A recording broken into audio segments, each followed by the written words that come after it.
नमस्कार दोस्तों, सरस्वती एकेडमी की तीसरी क्लास में आपका स्वागत है। संविधान के पिछले 2 अध्याय में हमने चर्चा की 1861 तक अंग्रेजी हुकूमत द्वारा पारित अधिनियमों की, जिसके अंतर्गत हमें यह जानकारी प्राप्त हुई कि 1858 की क्रांति के बाद 58 में संशोधन किया गया और 61 के बाद भारतीयों को भी अंग्रेजों की कार्यकारिणी में सम्मिलित किया गया। उसके बाद जो महत्वपूर्ण अधिनियम था वो था 1892 का भारत परिषद अधिनियम। ये क्यों महत्वपूर्ण था? क्योंकि 1892 का भारत परिषद अधिनियम अखिल भारतीय कांग्रेस की ही देन था। गौरतलब है कि 1885 में 1885 में उस दौर में 1885 में भारतीय राष्ट्रीय कांग्रेस की स्थापना हो जाती है और आईएनसी की स्थापना के साथ ही अंग्रेजी हुकूमत क्योंकि इसकी स्थापना ए.ओ. ह्यूम द्वारा की जाती है, जो एक अंग्रेज थे, और इसके पीछे अंग्रेजों का उद्देश्य था कि कांग्रेस को वो एक सेफ्टी वॉल्व की तरह इस्तेमाल करें। अपने कोई भी अधिनियम या कोई भी कानून पारित कराते समय यदि जनता में आक्रोश या सरकार के प्रति आलोचनात्मक रवैया तैयार होता है तो उस विद्रोह की स्थिति को दबाने के लिए कुछ भारतीयों से ही ऐसा नेतृत्व या ऐसे लीडरों को इकट्ठा किया जाए जो अंग्रेजी हुकूमत का समर्थन करें। उसी के मद्देनजर तब तत्कालीन वायसरॉय लॉर्ड डफरिन ने एक टी पार्टी भी कांग्रेस के नेताओं को दी थी। डफरिन का उद्देश्य सिर्फ इतना था कि भारतीयों को एक ऐसा संगठन शिक्षित वर्ग जोड़ा जाए जो अंग्रेजों की नीतियों का पालन भारतीय जनता से कराए और जनता के प्रति किसी भी आक्रोश को दबाने में वो उनका सहयोग करे। मगर कांग्रेस में ही अब यह तय करना था कि क्या अंग्रेजों के अधीन रहते हुए स्वशासन की मांग करनी है या अंग्रेजों से ही स्वशासन चाहिए। यह एक बहुत बड़ा प्रश्न था उस दौर में। तब जब कांग्रेस बनी थी तो उद्देश्य यही था कि कांग्रेस याचिका और प्रार्थना के आधार पर ही स्वशासन की मांग करेगी। मगर दादा भाई नौरोजी जो कांग्रेस के ही वरिष्ठ सदस्य थे, जो ज़्यादातर समय जिन्होंने इंग्लैंड में बिताया था, उनकी ये मंशा थी कि हम ये जानते हैं कि अंग्रेज भारत का कच्चा माल ले जा करके ब्रिटिश इंडस्ट्रीज में उन्हीं के वस्त्र बना के या उन्हीं के संसाधन बना के भारत के बाजार में महंगे रेट पर बेचते हैं, जिससे ब्रिटिश अधिकारी बहुत बड़ा मुनाफा कमाते हैं और वह सारा पैसा इंग्लैंड भेज दिया जाता है। उनका यह मानना था कि ये इंडस्ट्री इंग्लैंड में ना खोलकर भारत में खोली जाए ताकि भारत के लोगों को भी रोजगार मिले और भारत की अर्थव्यवस्था भी सुधरे। दादा भाई नौरोजी का यह कहना था कि यह सारा फायदा इंग्लैंड हुकूमत लेता है। ठीक, उनका यह मानना था कि भारत के जो भी हम स्वदेशी उत्पादन करते हैं उसका भी प्रमोट किया जाए, उसका प्रमोशन किया जाए, उसे भी एक व्यापार का हिस्सा जोड़ा जाए, जिससे भारत के हथकरघा कारीगरों का या शिल्पकारों का भी भला हो। मगर शायद कोई व्यापारी क्या इस तरीके से सोचेगा? जब उसको यहाँ से प्राप्त कच्चे माल को ब्रिटिश इंडस्ट्री में भेजने के बाद एक बड़ा मुनाफा यहाँ से प्राप्त हो रहा है तो उसे क्या आवश्यकता है भारत के इन स्वदेशी मटेरियल्स को प्रमोट करने की। मगर कुछ तबका कांग्रेस का ये बात इस तरह से भी बातें किया करता था कि हम स्वशासन की मांग और अपने लिए बेहतर प्रशासन की मांग अंग्रेजों के अधीन रहकर ही कर सकते हैं। अंग्रेजों की कार्यकारिणी में सम्मिलित होकर हम बदलाव की मांग कर सकते हैं।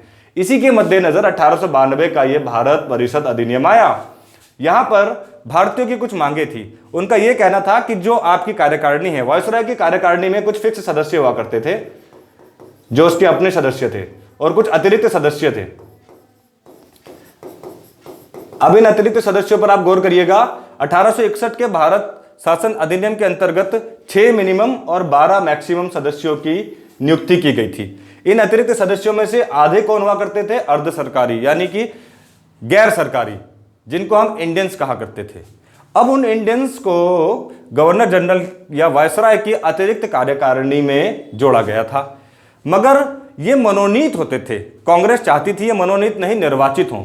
मनोनीत से मतलब यह था कि वायसराय खुद अपनी मर्जी के सदस्यों का चयन यहां पर किया करता था। अब आप सोचिए, वायसराय को अगर कुछ इंडियंस को अपने पास रखना है अपनी कार्यकारिणी में, तो वो उन्हीं लोगों को रखेगा जो उसकी हाँ पे हाँ मिलाते होंगे। वो शायद ही किसी ऐसे क्रांतिकारी हिंदुस्तानी को रखेगा जो भारतीयों के हितों की बात करेगा। इस दौरान सर सैयद अहमद खान, रास बिहारी घोष, इस तरह के कई लोगों ने उस दौरान कार्यकारिणी के सदस्यता ली जो वायसराय हुआ करते थे उस समय के। मगर कांग्रेस की मांग ये थी इस एक्ट से पहले कि आप जो भी सदस्यों का चयन करेंगे वो निर्वाचित होंगे। दूसरा, इस कार्यकारिणी में फैसले, आप जो भी कानून बनाएंगे, यहां पर बहुमत हमारा होना चाहिए, यानी कि इंडियन लोगों का, और ये अतिरिक्त सदस्यों को अधिकार मिले बजट में मतदान करने का, ताकि ये जो अब आप यहां पर भारतीयों का पैसा लंदन में भेज रहे हैं उसे भारत में ही रोका जाए। बजट में हमें अधिकार चाहिए मतदान करने का और हमारा बहुमत होना चाहिए। संवैधानिक सुधार हम इसको बोलते हैं कांग्रेस की भाषा में। संवैधानिक सुधार तब यही थे कि भारतीयों को उसमें भागीदारी करने का अवसर मिले और आप अपने अतिरिक्त सदस्यों की संख्या को बढ़ाइए और उसमें जो अतिरिक्त सदस्य हैं इन्हें बजट में बोलने का, भाषण देने का और मतदान करने का अधिकार दीजिए, ताकि भारत से जो पैसा, फालतू पैसा इंग्लैंड पहुंच रहा है उसे हम मतदान करके रोक सकें और भारतीयों के हितों की बात या उससे संबंधित अधिनियमों में भी हम मतदान कर सकें। अब देखिए 1892 में क्या होता है। क्या यह मांग कांग्रेस की इतनी आसान है? सोचिएगा आप। अंग्रेजों ने कांग्रेस की बातों को माना, लेकिन पूरी तरीके से नहीं, आधे तरीके से। किस तरह से? देखिए, केंद्रीय व विधान परिषदों में अतिरिक्त सदस्य तो बढ़ा दिए गए। जहां पहले 6 से 12 थे, अब 10 से 16 कर दिए गए, यानी कि 4 सदस्य अतिरिक्त बढ़ा दिए गए। चलिए, कांग्रेस की एक बात मान ली गई, लेकिन इन अतिरिक्त सदस्यों के अतिरिक्त भी कुछ विशेष सदस्य भी वायसराय की कार्यकारिणी में होते थे। तो वायसराय जो भी निर्णय लेता था उनकी मर्जी से लेता था। 61 के बाद से लेकर के लगभग 24 वर्षों में आप देखेंगे तो मात्र 45 सदस्य ही भारतीय थे जो कार्यकारिणी में सम्मिलित हुए। और इनमें से आप गौर करिएगा, इन 45 सदस्यों में से बहुत कम ऐसे सदस्य थे जो अंग्रेजों के सामने हिंदुस्तानियों की बात कर पाते थे। ज्यादातर वायसराय अपनी मर्जी से ही मनोनीत करता था। मगर अब निर्वाचित सदस्यों की मांग पर, जो दूसरी मांग थी कांग्रेस की कि ये निर्वाचित होने चाहिए, अब 10 से 16 में आधे इंडियंस होंगे, हाफ, लेकिन ये मनोनीत नहीं होंगे। भाई साहब वायसराय, आप अपनी मर्जी से न मत चुनना, अब इनको निर्वाचित किया जाएगा। चलिए ये बात मानते हैं, लेकिन मैंने कहा था कि अंग्रेज अपनी चाल के अनुसार ही इस बिल को पारित करेंगे। उन्होंने चैंबर ऑफ कॉमर्स,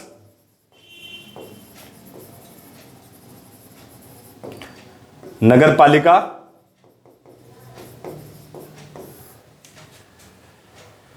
और छोटे स्तर पर पंचायतें या विश्वविद्यालय, इनके कुलपति,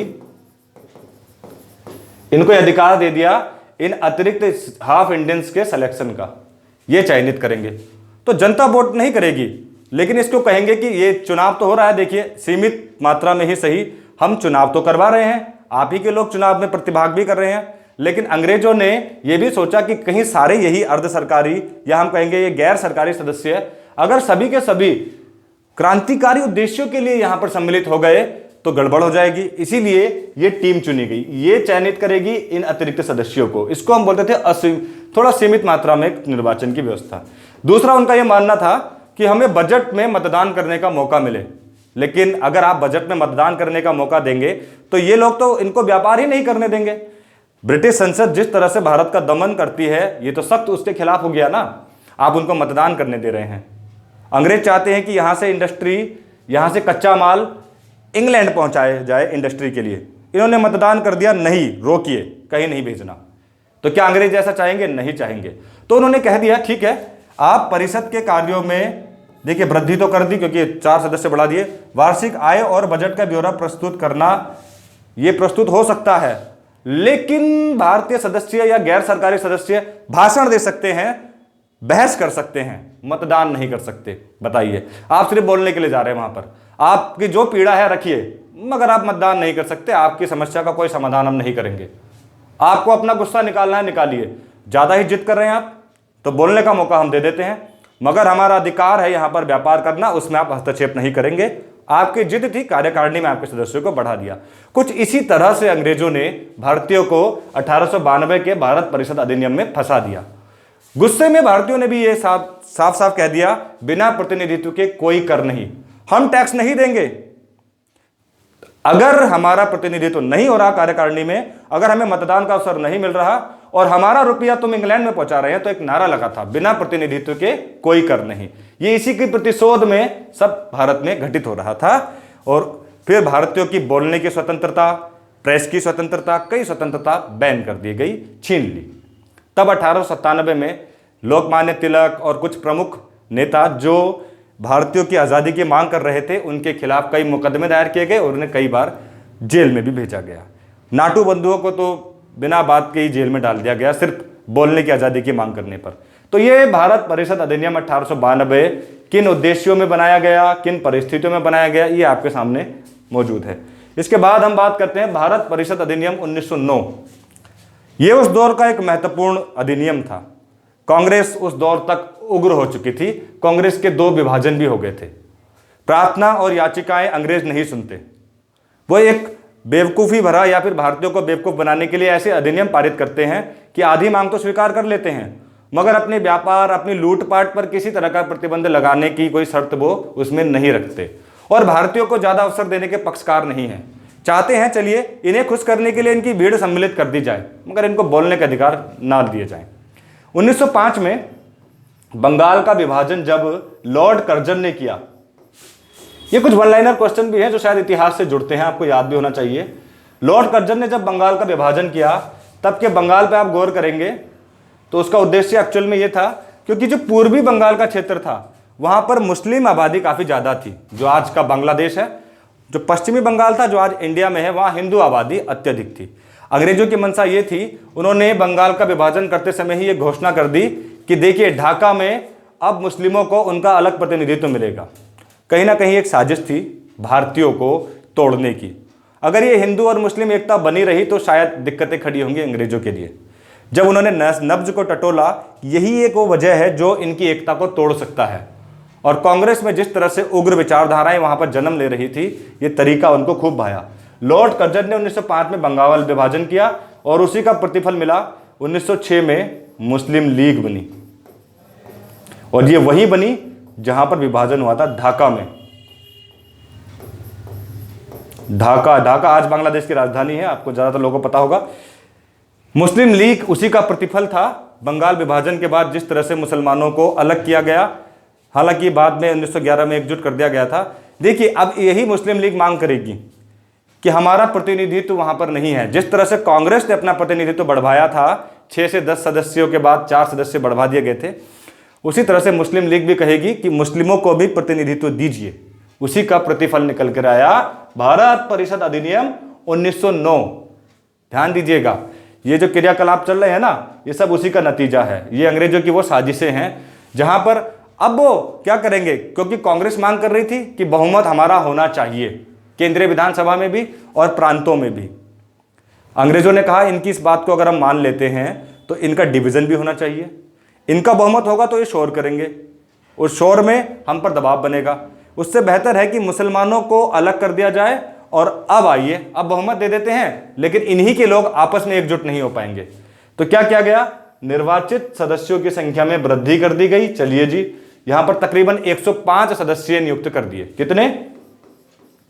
ये बहुत बड़ी वृद्धि उस दौर की मानी गई है। उस दौर में एक मिनट, इसमें नहीं, शायद अगले में वो किया गया था, आप इसको देखिएगा। निर्वाचित सदस्यों की संख्या बढ़ा दी गई और अप्रत्यक्ष चुनाव कराया गया। और उसके अतिरिक्त देखिए यहां पर ये लाइन बड़ी इंपॉर्टेंट है कि मुसलमानों को प्रतिनिधित्व में रियायत दी गई। इसको हम कहेंगे सांप्रदायिक चयन। जिन क्षेत्रों में मुसलमानों की बहुसंख्या है, बहुत ज़्यादा संख्या में रहते हैं, वहाँ पर मुस्लिम कैंडिडेट ही खड़े होंगे, वो सीट उनके लिए आरक्षित कर दी गई। तो कहीं ना कहीं इसको हम कह सकते हैं कि हिंदू मुसलमानों के बीच एक खाई उत्पन्न करने का जरिया ये था। अब आपको देखिए यहाँ पर गैर सरकारी बहुमत स्थापित कर दिया गया था, ठीक, मगर गैर सरकारी बहुमत स्थापित करने का प्रतिफल क्या रहा? आपने तो हिंदुओं को मुसलमानों से अलग कर दिया। यही तो साजिश थी ना अंग्रेजों की। इनकी अगर हम एक बात मानेंगे तो इनको तोड़ना जरूरी है। लेकिन सवाल वही है, क्या बजट में या मतदान करने का मौका मिलेगा? क्या उत्तरदायित्व की सरकार जिसकी हम कल्पना कर रहे हैं, जैसा भारतीय कहते थे, जिस तरह से उपनिवेश ऑस्ट्रेलिया है, अमेरिका है, उसी तरह का उपनिवेश हमें बनाइए। दूसरे शब्दों में हम कहेंगे डोमिनियन स्टेटस। हालांकि 1905 के उस मूवमेंट में, बंगाल विभाजन के बाद स्वदेशी मूवमेंट हुआ था, जहां पर स्वराज की बात तो की गई थी, मगर यह स्वराज अंग्रेजों के अधीन ही था, कांग्रेस के अंतर्गत। कि आप उत्तरदायित्व की सरकार की स्थापना करिएगा, आप बेशक हम पर हुकूमत करिए, मगर वहां पर हमारा बहुमत होगा, हमारे मतदान होंगे और हमारी मर्जी से ही शासन चलेगा। अगर बहुमत किसी कानून के खिलाफ है तो वो कानून पारित नहीं होगा। मगर अंग्रेज भारतीयों के साथ ऐसा नहीं करना चाहते थे वो मतदान से दूर ही करना चाहते थे। इनकी संख्या बढ़ाने के बावजूद वो चाहते थे कि इन्हें मतदान में अवसर ना मिले, तो उन्होंने भारतीयों को मतदान में अवसर नहीं दिया। देखिए, कार्यकारिणी में एक भारतीय सदस्य नियुक्त किया गया। अब आप कहेंगे इतने सदस्य तो मनोनीत अपॉइंट हो ही रहे हैं, निर्वाचित, लेकिन हमने कहा ये अतिरिक्त सदस्य हैं वायसरॉय की। वायसरॉय ज्यादातर निर्णय अपने विशेष सदस्यों की कार्यकारिणी से ही लेता था। ये अतिरिक्त सदस्य शायद खुश करने के लिए बनाए गए होंगे, या बेवजह केंद्रीय विधानसभा में बोलने के लिए, उद्गार निकालने के लिए, या ब्रिटिश ये जानने के लिए कि किन मामलों पर नाराजगी है लोगों की, किन मामलों पर समस्याएं हैं, वो जानने के लिए अपना भी जरिया बना रखा था। मगर विशेष सदस्यों में एक सदस्य को मनोनीत किया गया और वो पहले सदस्य थे सत्येंद्र सिन्हा। मुस्लिमों के इसी अतिरिक्त प्रतिनिधित्व के लिए, यानी कि अलग से व्यवस्था करने के लिए, इस अधिनियम को मार्ले मिंटो चुनाव सुधार अधिनियम भी कहा जाता है। मार्ले तब भारत सचिव थे। भारत सचिव का जिक्र हमने पिछले अध्याय में किया था, जो मीडिएटर होता था, और मिंटो तब के वायसरॉय थे। अगले हम अधिनियम पर जब चलते हैं 1919 के भारत परिषद अधिनियम में, 1914 में प्रथम विश्व युद्ध हुआ। प्रथम विश्व युद्ध में अंग्रेजों की खस्ता हालत हो गई, उनके सामने बड़ी समस्याएं खड़ी हो गई। प्रथम विश्व युद्ध 1914 से 1918 तक चला।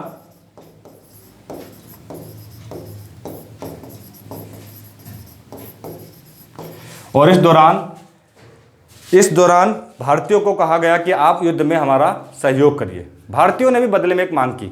उन्होंने कहा कि प्रथम विश्व युद्ध में हम आपका सहयोग अवश्य करेंगे, परंतु आप हमें यह वादा करिए कि युद्ध समाप्त होने के बाद आप हमें डोमिनियन स्टेटस देंगे, उत्तरदायित्व की सरकार देंगे, यानी कि मतदान में प्रतिभाग का अवसर हमें प्राप्त होगा और उस मतदान से कोई भी कानून पारित करने से पहले हमारी सहमति होगी।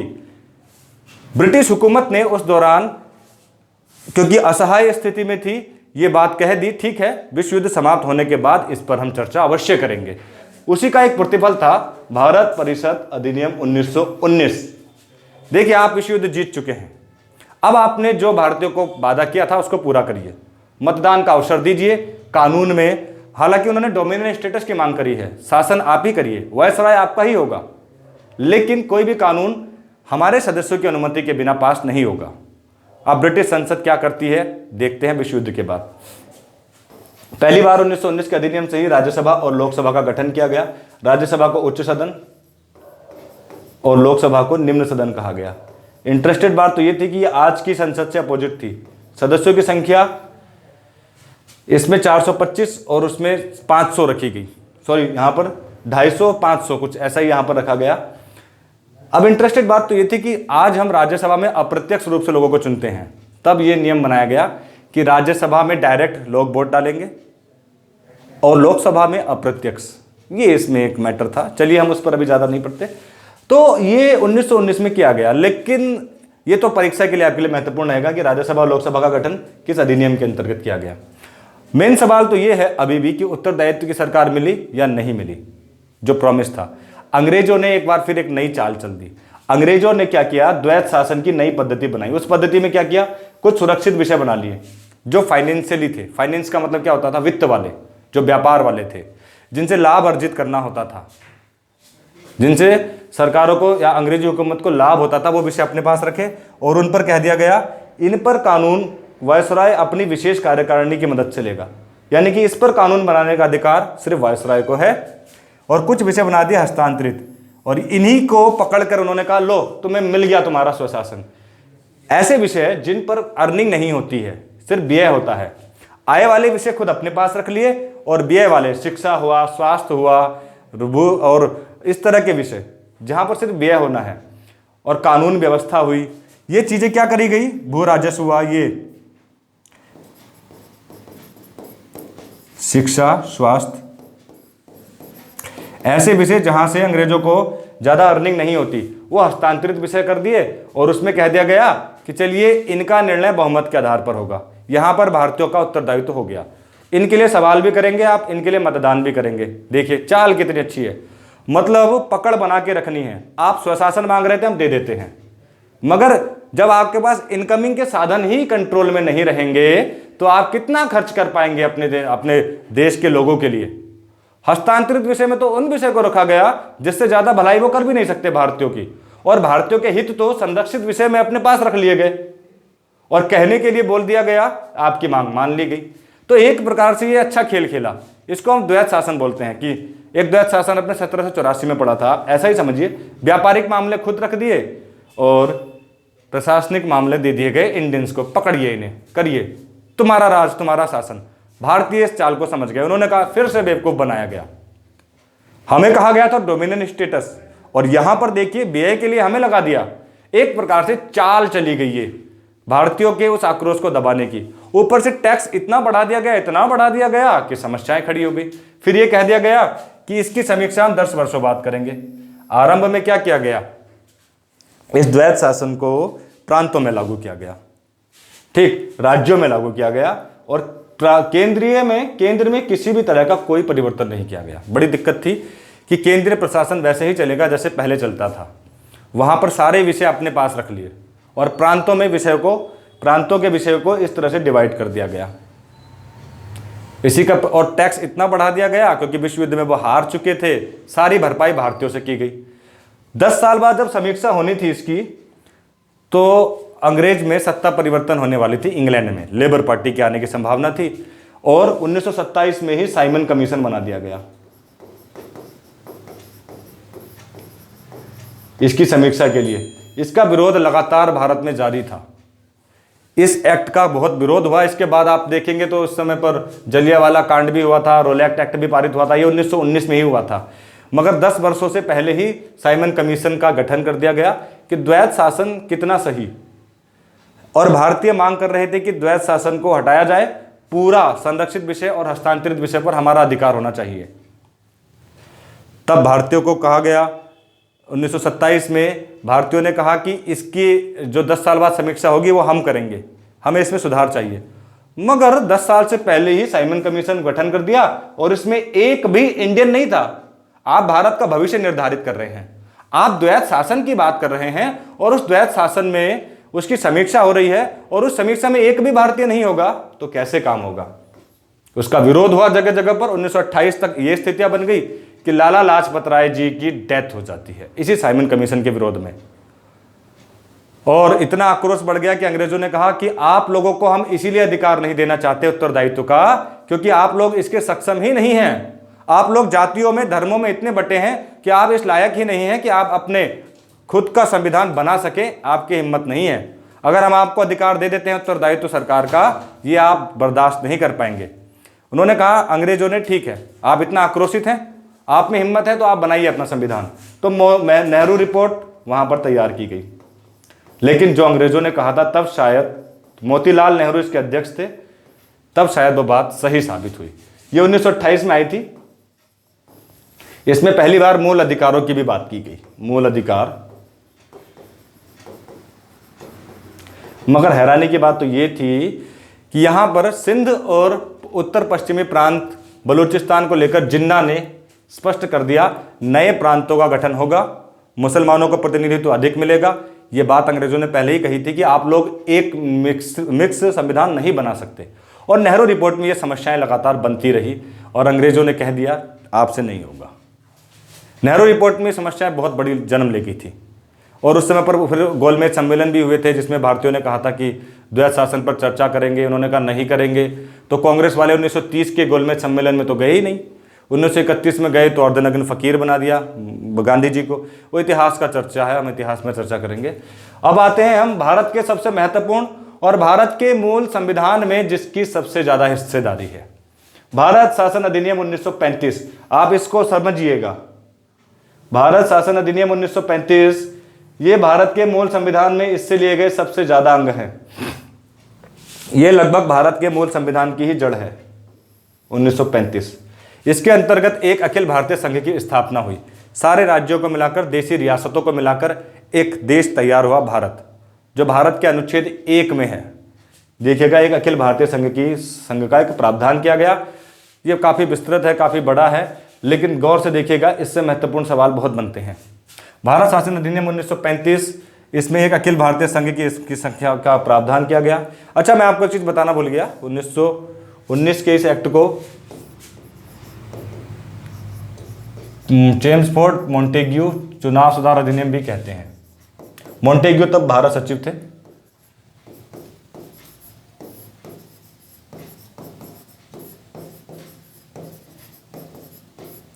अगर आप नोट कर रहे हैं तो इसको नोट भी कर लीजिएगा, ठीक है। तो चलिए हम फिर से इसमें आते हैं। यहां पर संघ में केंद्र, देखिए एक बार फिर से एक योजना बनाई जा रही है कि क्या योजना है, मैं आपको पहले बता देता हूं। द्वैत शासन को अब केंद्र में लागू करना है, प्रांतों से हटाकर केंद्र में, प्रांतों को आजादी दे दी जाएगी। अभी तक 1919 के तहत द्वैत शासन प्रांतों में था, केंद्र में नहीं था, लेकिन 1935 के भारत शासन अधिनियम में केंद्र में द्वैत शासन लागू होगा। तो क्या किया गया, केंद्र के विषयों को अलग कर दिया गया, जैसा कि आज भी भारत के संविधान में है। संघ सूची जिसमें केंद्र के विषय होंगे, राज्य सूची, अब देखिएगा अभी बताते हैं, इस पर चर्चा करते हैं। राज्य सूची जिसमें राज्य के विषय होंगे, और समवर्ती सूची जिसमें दोनों के विषय होंगे लेकिन अवशिष्ट शक्तियां केंद्र के पास रहती हैं। देखिएगा द्वैत शासन, इसको आप शासन समझिएगा, द्वैत शासन को केंद्र में, देखिए संघ सूची, राज्य सूची और समवर्ती सूची, इसमें क्या गया है, जो केंद्र से रिलेटेड विषय थे उनको संघ सूची में सम्मिलित किया गया, और जो विषय राज्य सूची के थे उनको राज्य में सम्मिलित किया गया। ये भारत की आज भी अनुसूची 7वीं अनुसूची में इनका जिक्र है, आप पढ़ सकते हैं। ये उस दौर में किया गया था, यानी कि जो संरक्षित विषय थे वो अब फिर से अंग्रेजों के पास, ये द्वैत शासन ही तो है जो इससे पहले हमने 1919 में पढ़ा, ये उसी का एक विस्तृत रूप है यहाँ पर। और हस्तांतरित विषय भारत मंत्री की मदद से किए जाते थे, यानी कि हस्तांतरित विषयों पर भारतीयों को अधिकार दिए गए। देखिए आरबीआई की यहाँ पर जो हम बात करते हैं ना, रिजर्व बैंक ऑफ इंडिया, 1935 में हम उसका स्थापना दिवस भी मनाते हैं। आरबीआई की स्थापना भी भारत शासन अधिनियम 1935 के अंतर्गत की गई। ये एग्जाम में कई बार पूछा था। एससी से तात्पर्य है सुप्रीम कोर्ट। देखिए जो हमने पढ़ा था 1773 के रेगुलेटिंग एक्ट के तहत, वो एक्चुअल में तब, क्योंकि वो बंगाल में ही रूल किया करते थे, वहाँ का हाई कोर्ट था, या उस दौर का सुप्रीम कोर्ट कह सकते हैं आप, जो कलकत्ता में था। लेकिन जो आज का सुप्रीम कोर्ट है, जो दिल्ली में स्थित है, दिल्ली को राजधानी 1911 में बनाया गया, जब बंगाल विभाजन को भी समाप्त किया गया था। तो उसी दिल्ली में न्यायपालिका का गठन किया गया, जिसको हम आज सुप्रीम कोर्ट बोलते हैं। उसकी स्थापना भारत शासन अधिनियम 1935 के अंतर्गत ही की गई। ये बड़ा महत्वपूर्ण है, ये काफ़ी विस्तृत है। इसके बाद चुनाव भी हुए भारत में, और चुनाव में कांग्रेस की सरकार ने कई राज्यों में एंट्री ली, कई राज्यों में कांग्रेस की सरकारें बनी। और भारत शासन अधिनियम सबसे ज़्यादा महत्वपूर्ण है भारत के संविधान में, अभी इसकी चर्चा भी होगी आगे। मैं आपको ज़रूर बताऊंगा कि जब भारत का संविधान लिखा जा रहा था और उसके बाद जब संविधान लिखकर तैयार हुआ तो कितने विषय हमारे भारत शासन अधिनियम 1935 से आए। इसके बाद हम बात करेंगे क्रिप्स मिशन की, और उसके बाद कैबिनेट मिशन की, और फिर भारत स्वतंत्रता अधिनियम की। बस इसके बाद चौथी वीडियोज़ में हम इन सारे एक्ट को ख़त्म कर देंगे। तत्पश्चात हम बात करेंगे, एक वीडियोज़ हमारा बनेगा भारत के संविधान को बनने में 9 दिसंबर 1946 से 26 नवंबर 1949 तक कितनी कमेटियां, कितनी समितियां, क्या क्या उसमें हुआ था, जो एक्चुअली में सवाल पूछे जाते हैं कि कौन उसके अध्यक्ष थे, कौन उपाध्यक्ष थे, किस समिति में किसका बोला बाला था, उन सारे विषयों पर हम चर्चा करेंगे। फिर करीब 6 वीडियोज़ के बाद हम भारत के मूल संविधान पर आ जाएंगे। भाग 1 से लेकर के अंतिम भाग तक हम उस पर गहन अध्ययन करेंगे, और हर संवैधानिक निकायों की नियुक्ति कैसे होती है, किस तरह से की जाती है, इस पर भी चर्चा होगी। तो आपसे उम्मीद है कि आपको अगर ये वीडियो अच्छा लगा है तो आप ज़रूर कमेंट करिए, नीचे शेयर करिए अपने साथियों में, और चैनल को ज़रूर सब्सक्राइब करिए, क्योंकि इसमें लगातार आपको हम संविधान की वीडियोस देते रहेंगे। और जीएस से संबंधित हमारा जो लक्ष्य है, हमने आपको बताया है कि उत्तराखंड ग्रुप सी के एग्ज़ाम से पहले हम इस पूरे सिलेबस को पूरा करने की पूरी तैयारी में हैं। तो आप लगातार वीडियोज़ को देखते रहिएगा, अपनी नॉलेज को बढ़ाते रहिएगा। कोई भी क्वेश्चन हो, कोई भी दिक्कत हो, आप कमेंट बॉक्स में ज़रूर लिखिएगा, उसका समाधान 24 घंटे से पहले किया जाएगा। धन्यवाद।